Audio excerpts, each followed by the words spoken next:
कि ठाकुर साहब के खानदान में बरसों के बाद बेटी पैदा होने की खुशी में सारे गांव वालों को हवेली में भोजन का न्योता दिया जाता है। बहुत दिनों के बाद ठाकुर साहब के घर में एक बेटी पैदा हुई है। अरे बहुत दिनों के बाद नहीं, 3 पीढ़ियों के बाद बेटी पैदा हुई है। आज हमारी लाडली राजनंदिनी 1 साल की हो गई है।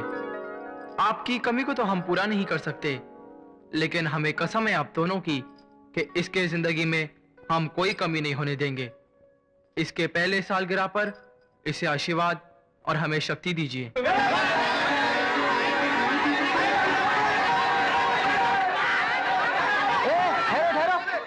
धक्का मुक्की नहीं, सब लाइन में आना। भाई राजा के हाथों सबको नजराना मिलेगा।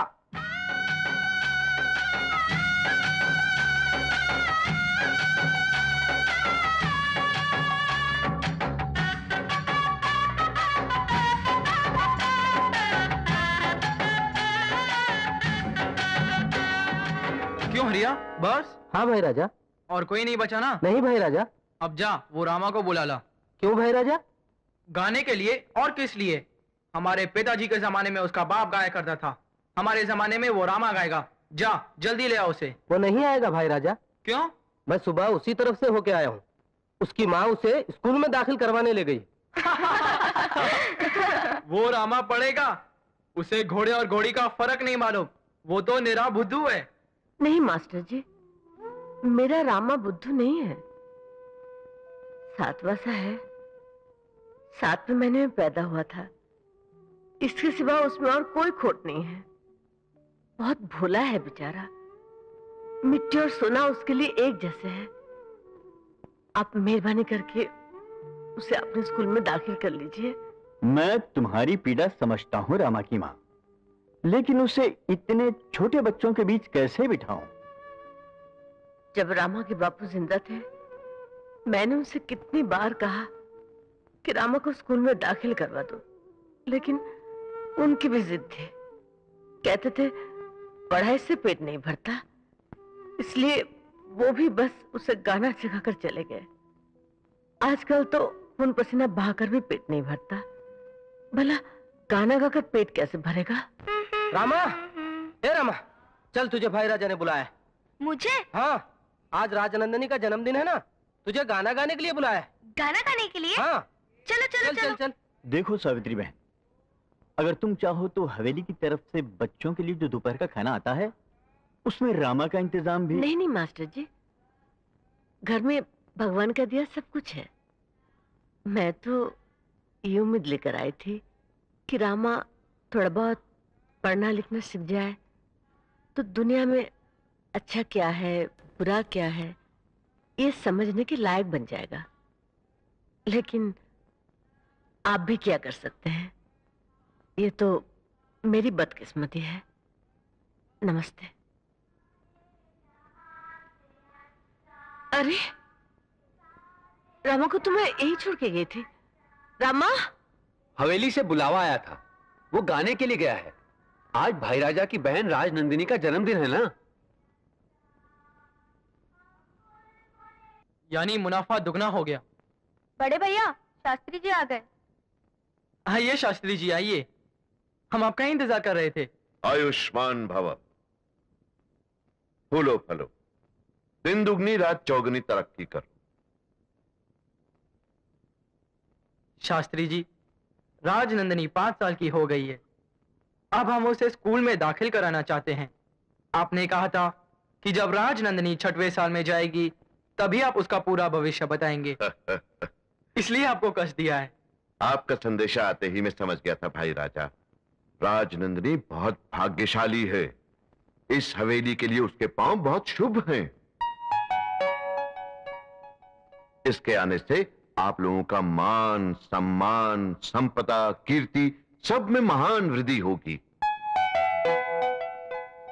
हाँ, और समय के साथ साथ आप लोगों के लिए इसका प्रेम और इसके लिए आप लोगों का प्रेम बढ़ेगा, कम नहीं होगा। लेकिन क्या शास्त्री जी? इसके विवाह संबंध में एक उलझन है। उलझन? विवाह के बारे में? हाँ, इसका विवाह आपकी मर्जी के खिलाफ होगा। शास्त्री जी, क्या बक रहे हैं आप? मैं बक नहीं रहा मंजले राजा, मैं वो कह रहा हूं जो होने वाला है। भैया, ये ज्योतिष वोतिष सब बकवास है, सब अंधविश्वास है। भाई राजा, ये मेरी ही भविष्यवाणी थी कि 3 पीढ़ियों के बाद इस खानदान में एक लड़की पैदा होगी। सो हुई। ये भी मेरी ही भविष्यवाणी थी कि अपनी उम्र के 12वें वर्ष में तुम अपने माता पिता का श्राद्ध करोगे।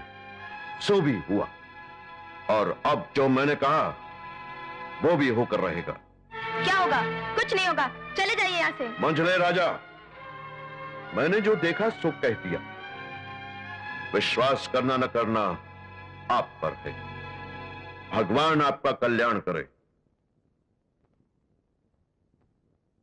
भाई राजा, राजनंदिनी को स्कूल ले आने के लिए गाड़ी तैयार है। राजनंदिनी स्कूल नहीं जाएगी। भैया, हाँ, राजनंदिनी के लिए स्कूल यहाँ आएगा। और उस दिन से हवेली ही राजनंदिनी के लिए स्कूल, मंदिर सब कुछ हो गई। उसके साथ खेलने के लिए सहेलियां भी हवेली में बुलाई गईं। हवेली के बाहर एक चेक पोस्ट भी खड़ा हो गया, जिसके अंदर किसी भी पराये मर्द का आना मना था।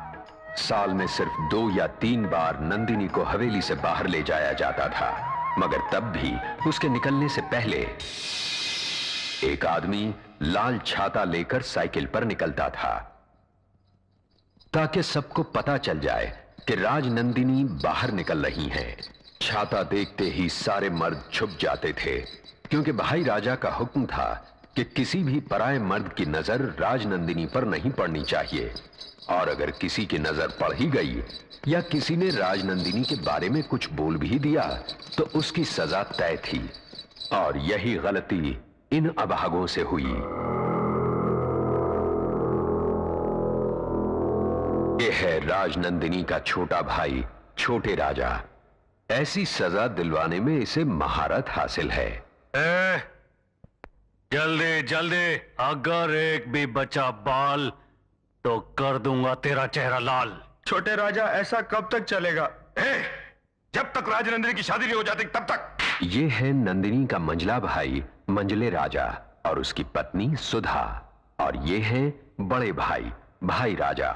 दोनों भाइयों के लिए इनका हुक्म पत्थर की लकीर है, लेकिन इनके प्राण इनकी बहन नंदिनी में बसते हैं। ये है नंदिनी की बड़ी भाभी मंजुला, जिसने नंदिनी को बचपन से ही मां की तरह पाला है। और ये है राजकुमारी का अंतःपुर। आज राजनंदिनी 16 साल की हो गई।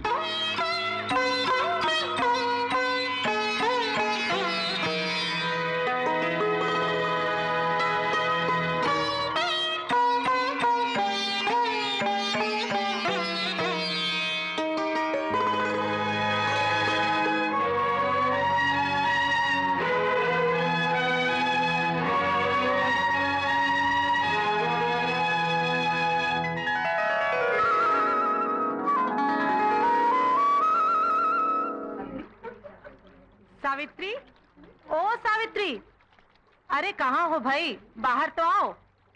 अरे क्या बात है, सब एक साथ? लोग ठीक कहते हैं सावित्री, तेरे को तो कुछ कभी पता ही नहीं चलता है कि इस गांव में कहाँ और क्या हो रहा है। अरे आज भाई राजा की बहन का 16वां जन्मदिन है, समझी? अच्छा, भाई राजा का हुक्म है, गांव में आज किसी के घर चूल्हा नहीं जलेगा, सभी का खाना वहीं पर है। चलो चलें।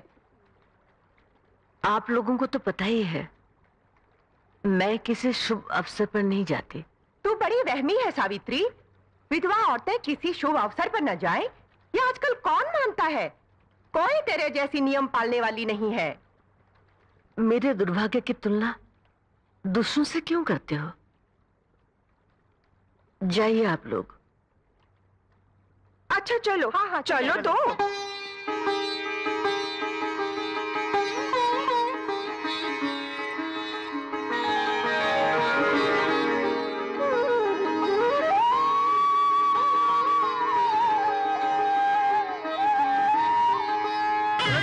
जल्दी जल्दी चलो, जल्दी चल,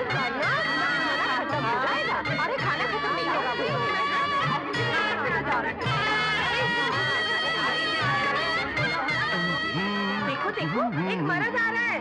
अरे किसने छोड़ा इसे अंदर? अरे ये तो इस हवेली का बावर्ची रघु है, रघु। तुम लोग मेरा रास्ता रोक के क्यों खड़ी है बुढ़िया? ए, तूने बुढ़िया किसको बोला? अरे तुमको बोला। मेरे को? तेरे को हम बुढ़िया जैसी दिखाई देती है क्या? मेरी दिव्या भारती, तू तो मुझे कुंवारी कन्या दिखाई दे रही है। 16 इयर्स यंग लेडी। मैं तो 100 साल का बुढ़ा हो गया हूँ। अब तो मेरा रास्ता छोड़ दो मेरी पोती हो। चल जाओ। जाओ। ये बुढ़ी घुसे।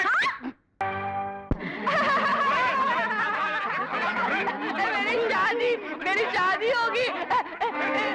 मेरी शादी कब होगी? क्या हो रहा है उधर? महाराजा मेरी शादी कब होगी? मेरी शादी करा दो ना। इसे खाना खिलाकर भेज दो। शादी शादी। तू इस बावर्ची के नौकरी से हजामी अच्छी है। ये औरतें हैं मुसीबतें। कोई पुलाव मांग रही है तो कोई चिकन मांग रही है, कोई हलवा मांग रही है तो कोई मटन मांग रही है। कसूर इन औरतों का नहीं है, कसूर है इन हाथों का जिन्होंने अच्छा खाना बनाया। आज मैं ये हाथ काट के फेंक दूंगा। बबलू गुरु चक्कू लाओ। बोलो गुरु, कहाँ से काटूं? यहाँ से ही। यहाँ से? अबे फुकनी के मेरा पत्ता काट देना चाहता है, मेरा हाथ काट के। चल जल्दी जल्दी से मुझे सामान दे दे। बोल। आहिस्ता बोल। तेल दे। तेल। प्याज दे। प्याज। मिर्ची। हाँ मिर्ची ले। चिमटा। जल्दी दो। अबे उबले हुए बैगन, तूने मेरे हाथ का ऑपरेशन कर दिया। मैं तुझे जिंदा नहीं छोड़ूंगा। हटाऊं तुझे मैं।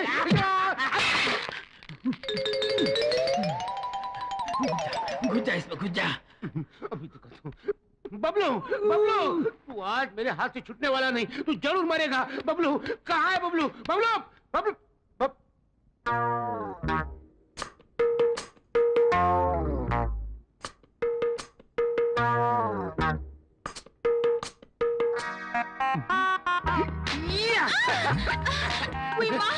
ये पिछवाड़े में कौन सी पछाड़ है? ये पछाड़ नहीं, ये तो रस की फुहार है। शादी के बिना सब बेकार है। अरे अपन तो अभी तैयार है। हाथ छोड़। मुँह तो इधर मोड़। चल हट।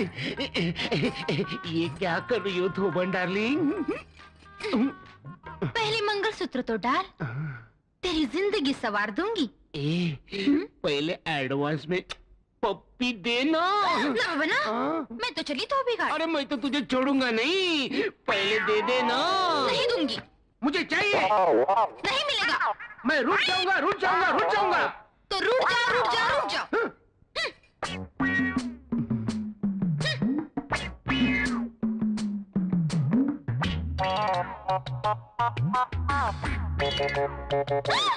क्या कर रहे हो? खुजा रहा हूँ। शादी से पहले खुजा नहीं सकते। ये शादी कब होगी और ये खुजली कब जाएगी?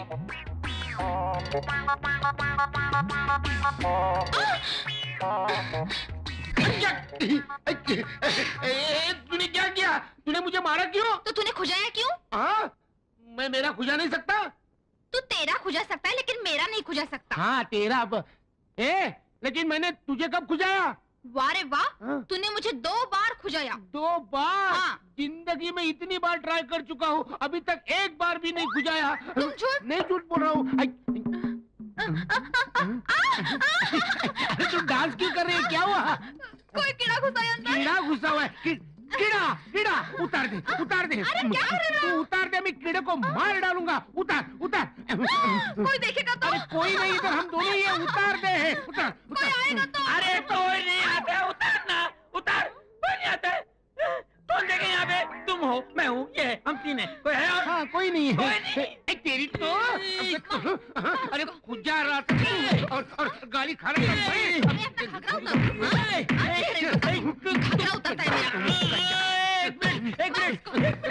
एक मिनट। वो कॉकरोच मिल गया? उतार, उतार, उतार, उतार।